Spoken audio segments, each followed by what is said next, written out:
ब्योंगो आगे कहता है किसी ने मुझे अंधेरे से बाहर निकाला, पर मैं अब पहले जैसा नहीं था। जहाँ मैं होश में तो था और मेरे सारे सेंसेस भी काम कर रहे थे, पर अब मैं एक गुलाम बन चुका था। और सिर्फ उस लास्ट चैप्टर में हमने देखा था जापान के ऊपर एक बहुत ही बड़ा गेट खुला है और उसी से रिलेटेड जापान में एक मीटिंग रखी गई है जहाँ सारे मेजर गिल्ड के मास्टर को बुलाया गया है। कुछ लोग आपस में डिस्कस करते हैं, सारे मेजर गिल्ड के मास्टर को बुलाया गया है तो जरूर ये काफी बड़ी बात होगी। और वो पीछे से देखते हैं ब्लेड गिल्ड के हंटर्स को आते हुए, जो कहते हैं ये सुगिमोतो है जो वॉइस गिल्ड मास्टर है ब्लेड गिल्ड का, उनके बचे हुए एस रैंक हंटर्स। जहाँ ब्लेड गिल्ड ने अपने 7 लोगों को जेजू आइलैंड में खो दिया क्योंकि वो चेयरमैन का कोई बेकार सा प्लान लेकर चल रहे थे और अब ब्लेड गिल्ड के शायद दिन पूरे हो चुके हैं। और ये सब सुनकर सुगिमोतो रुकता है और कहता है किसे पता शायद अब हम जापान का सबसे बड़ा गिल्ड बन जाए। और चारों हंटर्स उन लोगों को ढूंढते हैं, जिन्हें देख वो लोग वहाँ से भाग जाते हैं। एक और हंटर कहती है मैंने सुना है फैंटम गिल्ड और स्नोइंग माउंटेन गिल्ड मर्ज हो चुके हैं और अब उनके पास भी 4 एस रैंक हंटर्स है, बिल्कुल हमारी तरह। और सुगिमोतो कहता है ये बेवकूफी है, चाहे वो कितने भी गिल्ड्स को आपस में मिला ले वो हमारी जितना स्ट्रॉन्ग कभी नहीं बन सकते। फिर हम उस मीटिंग के अंदर का सीन देखते हैं जहाँ प्रेसिडेंट उन हंटर्स पे चिल्ला रहे होते हैं क्योंकि उनके पास कोई प्लान नहीं है उस एस रैंक गेट से डील करने के लिए। और वो कहते हैं मुझे सच बताओ अगर वो डंजन टूट गया तो क्या होगा। ब्लेड गिल्ड का चेयरमैन कहता है एस रैंक हंटर्स भी एक एस रैंक गेट को क्लियर नहीं कर सकते, नेशनल लेवल हंटर्स कर सकते हैं। वहीं बैठा एक इंसान कहता है हमें तो या फिर कोई अच्छा प्लान बनाना चाहिए और या फिर हम थॉमस एंड्रू को हायर कर सकते हैं। जिसके बाद एक और इंसान कहता है क्या तुम्हें लगता है हमारी कंट्री के पास इतना पैसा है कि हम थॉमस एंड्रू जैसे किसी को हायर कर सके। और वो आगे कहता है क्योंकि पूरी दुनिया में ही बहुत सारे गेट्स खुल रहे हैं तो हमारे पास बहुत ही कमी कंट्रीज है जो अपने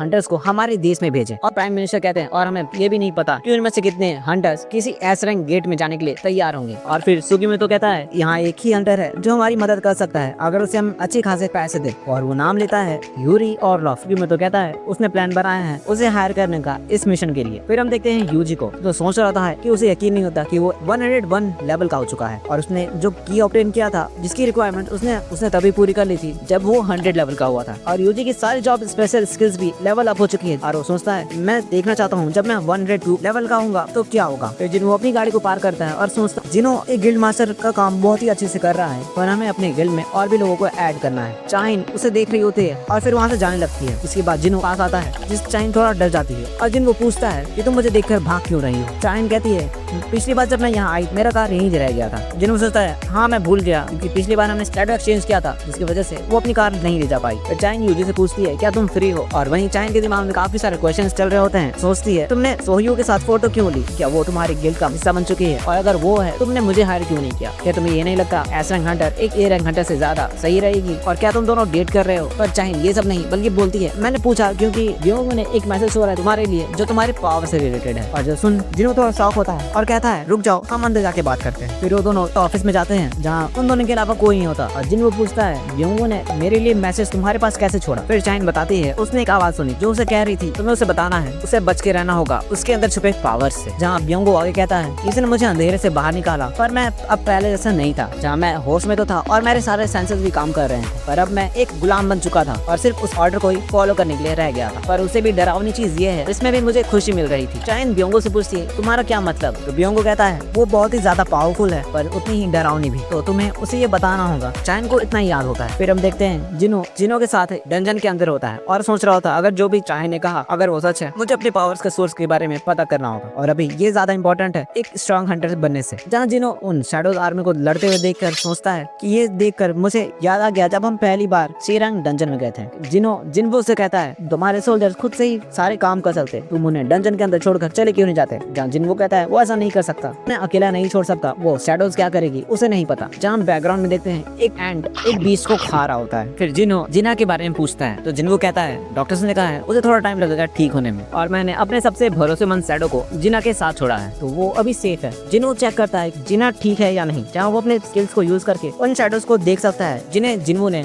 किसी और के साथ छोड़ा है। जहाँ हमें दिखाया जाता है जिना के साथ बेरू है, जहाँ जिना तो सो रही होती है पर बेरू वही एक पीरियड ड्रामा देख रहा होता है जो सब देख जिनो सोचता है इसलिए आजकल बेरू काफी अजीब से वर्ड्स यूज करता है। कुछ और लोगों भी अपने शैडो से चेक करता है कि आखिर वो कर क्या रहे हैं, जहाँ उसकी मॉम और हंटर्स को भी दिखाया जाता है। पर वहीं हम देखते हैं चाइन को जो नहा रही होती है जिसे देख जिनो थोड़ा ऑकवर्ड सा फील करता है और सोचता है इसके लिए उसे माफी मांगनी चाहिए और शायद उसे डिनर के लिए पूछना चाहिए। फिर जिन्वो से पूछता है तुम्हें उस न्यूज के बारे में पता है जहाँ जापान में एक बहुत ही बड़ा एस रैंक गेट खुला है और जापान में में जापान के सारे हंटर्स को वहाँ बुलाया गया है ताकि वो उस गेट को बंद कर सके। तो जिनको कहता है हाँ मुझे पता है, मुझे भी कॉल आया था उस जगह में आने के लिए, पर मैं अभी किसी और इम्पोर्टेंट चीज पे ध्यान देना चाहता हूँ। जिनको के हाथ उसी डबल डंजन की चाबी होती है जिसका गेट एक ही दिन में खुलने वाला है और जिनको वहाँ जाने में ज्यादा इंटरेस्टेड है क्योंकि जिनको के पास काफी सवाल है और उसके जवाब डंजन के अंदर ही मिल सकते हैं। वैसे भी अब एक ही दिन बचा है तो मुझे सच्चाई जल्दी पता चल जाएगी और इसके बाद वो लोग वहाँ से बाहर जाते हैं। फिर हम देखते हैं उसी हंटर का सीन जिसे सुगुमितो हायर करने वाला है, जहाँ वो कहता है तुम्हें पता ही है मुझे दुनिया का सबसे बेस्ट सपोर्टर हंटर कहा जाता है और मैंने उस फाइल को देखा जो मुझे ब्लेड गिल्ड ने भेजा था और मैं कहूंगा कि तुमने बहुत ही अच्छा काम किया उस शहर को खाली करवाकर, जहाँ मैं देख सकता हूँ तुम्हारे पास पावरफुल हंटर्स की कमी है। और क्या ये सच है जापान सिर्फ 6 एस रैंक हंटर्स को उस मिशन में भेजता है? सुगुमितो कहता है हाँ, हर एक गिल्ड में से किसी एक एस रैंक हंटर को पीछे रहना होगा ताकि वो बाकी के बचे ए रैंक गेट्स को क्लियर कर सके। यूरी कहता है तुम अपने कंट्री को ऐसे नहीं बचा सकते और फिर वो आगे कहता है मुझे 3.6 बिलियन डॉलर चाहिए जो होता है एक दिन का $10 मिलियन। तुम मुझे हायर करो और मैं उस गेट को तुम्हारे लिए तब तक बंद रखूंगा जब तक तुम चाहो।